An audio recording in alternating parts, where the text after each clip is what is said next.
ಇವೆಲ್ಲ ವಿಚಾರ ಕೂಡ ಇಂಟರ್ಸ್ಟೇಟ್ ಏನು ನೀರಾವರಿ ಹಂಚಿಕೆ ವಿಚಾರ ಇವತ್ತು ಕೋರ್ಟ್ನ ಮೆಟ್ಲೇರಿದೆ ಹಲವಾರು ವರ್ಷಗಳಿಂದ.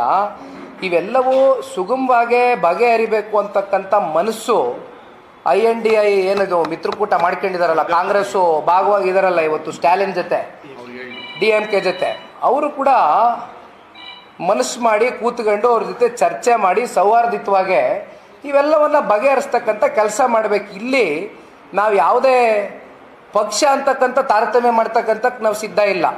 ಇದು ನಮ್ಮ ನಾಡಿನ ನೀರಿನ ವಿಚಾರ, ನಮ್ಮ ರೈತರಿಗೆ ಇದರಿಂದ ಅನುಕೂಲ ಆಗ್ತಕ್ಕಂಥ ನಿಟ್ಟಿನಲ್ಲಿ ನಾವು ಎಲ್ಲರೂ ಒಗ್ಗಟ್ಟಾಗಿ ಒಂದು ಒಳ್ಳೆ ತೀರ್ಮಾನ ತಗೋಬೇಕು. ಅದಕ್ಕೆ ಏನು ಸನ್ಮಾನ್ಯ ಈ ರಾಜ್ಯದ ಉಪಮುಖ್ಯಮಂತ್ರಿಗಳು ಸ್ವಲ್ಪ ದಟ್ಟವಾದಂಥ ಒಂದು ಹೆಜ್ಜೆ ಇಟ್ಟು ಸ್ಟಾಲಿನ್ ಅವ್ರ ಜೊತೆ ಕೂತು ಫಸ್ಟು ಒಂದು ಪ್ರಿಲಿಮಿನರಿ ಒಂದು ಮೀಟಿಂಗ್ ಮಾಡಲಿ ಅಂತಕ್ಕಂಥದ್ದು ನಾವೆಲ್ಲ ಆಶಿಸ್ತೀವಿ.